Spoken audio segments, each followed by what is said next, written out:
Hey everyone, Shelby here from Designer Tool Belt. Today's project, installing an outlet in the garage, post-construction from an existing circuit. Hit the subscribe button for more tips, tricks, and videos on how to make yourself the ultimate DIYer. Let's go see what we're looking at.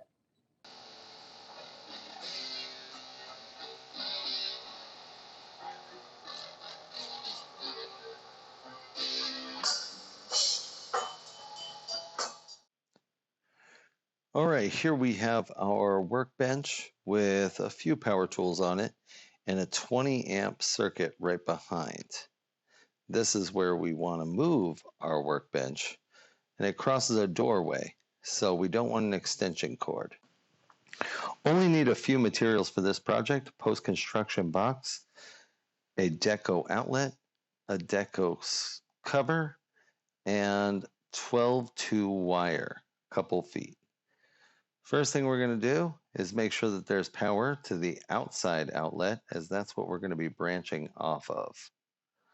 And then next we'll go ahead and turn off the breaker.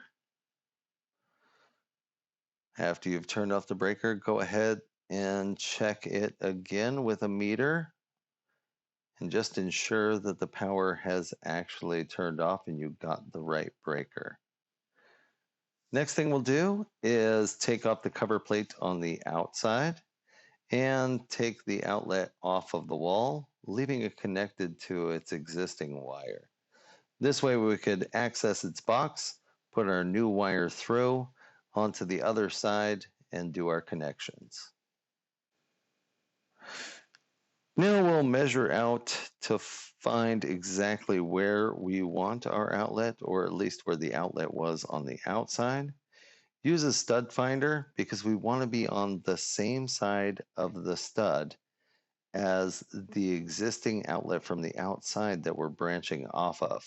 And we also want to make sure that this post-construction box doesn't actually land on a stud, because if that was the case, it wouldn't work. So we want it to be in a hollow area somewhere to the same side and as close to the exterior outlet we're branching off of as possible. Let's go ahead and use that stud finder, and then once the stud is found, make a mark, and then we will begin to cut a hole on the appropriate side of the. We'll measure up a couple feet. I like to keep the outlets about 2 feet high, and in most areas that is code in garages. So make it 2 feet plus, and you'll be on the safe side. Go ahead and trace the outlet box so that we can get ready to cut our hole.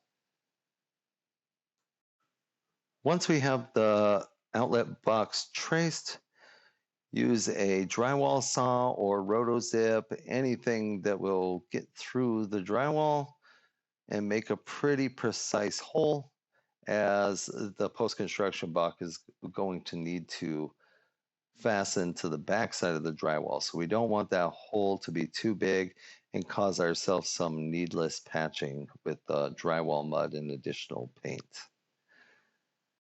Also keep in mind that there are wires in this wall, so don't go too deep with the saw or rotozip, whatever you use, to prevent yourself from nicking the wires. Once we have our hole cut, we could go back outside and clean out the box that's inside the exterior wall so that we can poke a hole through and get our wire through into the garage side. Poke a hole in the back of that box with a screwdriver or a utility knife to cut the flange, and insert the 12-2 wire into the box.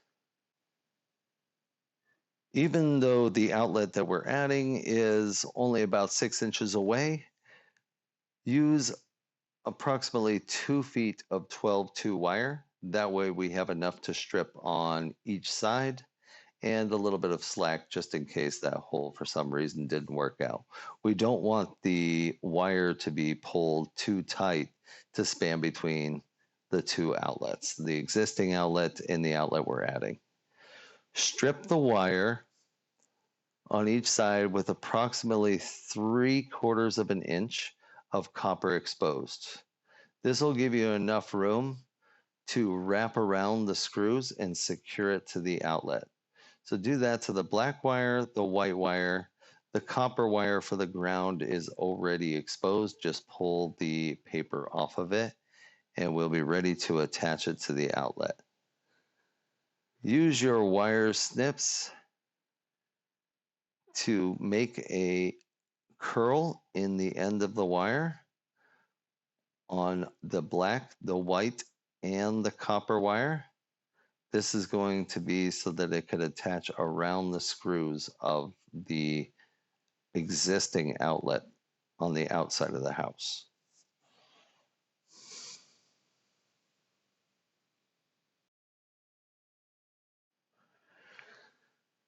Now you could go ahead and attach the ground, the bare copper wire, to the green or ground screw on the outlet. There should have already been a ground wire attached to the existing outlet, so you will join with that one, and they will both attach to that screw.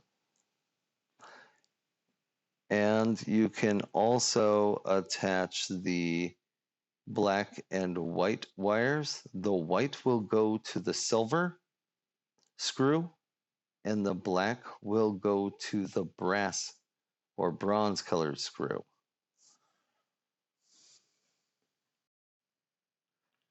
I prefer to do the curl on the ends of the wire and attach it to the screw on the outlet, as opposed to just plugging it into the back of the outlet. If you plug it into the back of the outlet, you will possibly have to repair later, and it makes it more difficult because you'll have to restrip the wire and whatnot. And then also, if you put it on the screw, you will get more connectivity. Once the connections are made on the existing outlet, we can now tuck it back into the box.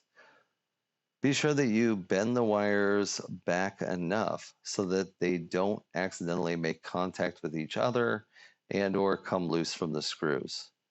Secure the outlet in place and then replace the cover. Now we return to the inside of the garage where we're going to install our new outlet. Pull the wire through that is connected to the exterior outlet, the one we just added, and strip 6 inches from it.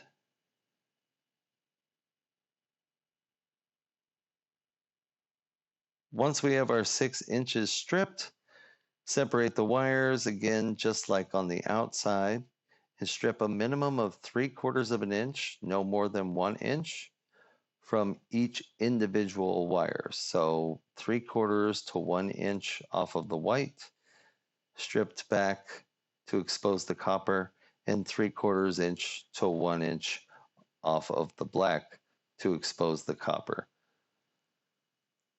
Now we can put the wire through our post-construction box. So just separate one of the holes on the back side of that box and put the wire through, and then use a screwdriver or drill to secure that box in place. As you tighten the screws, a flange on the back side will open up and then close against the back of the drywall, securing the box into place.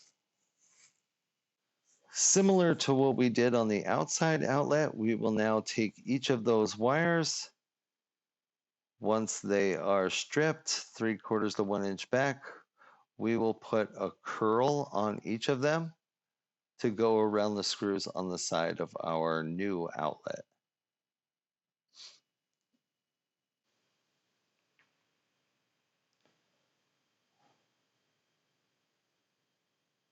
Now simply take the new outlet. Black always goes to the brass side. It doesn't matter if it's top or bottom screw. Place the black on the brass side, pinch it closed so that it wraps snug around the screw, and then tighten the screw in. And we will do the same with the white and or neutral. And neutral is going to go on the silver screw. We'll loop it around the screw and then tighten it into place. And then, very important, we will place the copper on the green screw at the bottom, and it'll loop around the same as all the others. And we will tighten that into place.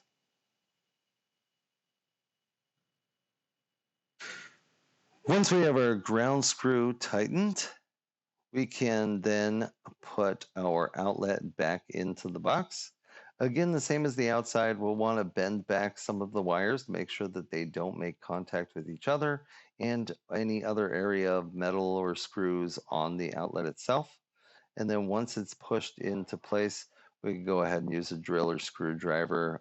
Phillips head is what these ones are typically using, and put it back in to the outlet box itself. Once we've secured the outlet into our new box, we can now put on the cover plate and check to ensure that this project was a success and that we've moved electricity from where we had it to where we want it. Now we turn the breaker back on and check with the meter to ensure that we have power at our newly installed outlet. All right, well, that's a wrap on the project. Let's get a before and after and see what it cost us. All right, we had no outlet on this wall, but wanted one. Now we punched it through the back. And here we are with our brand new outlet and our cost analysis.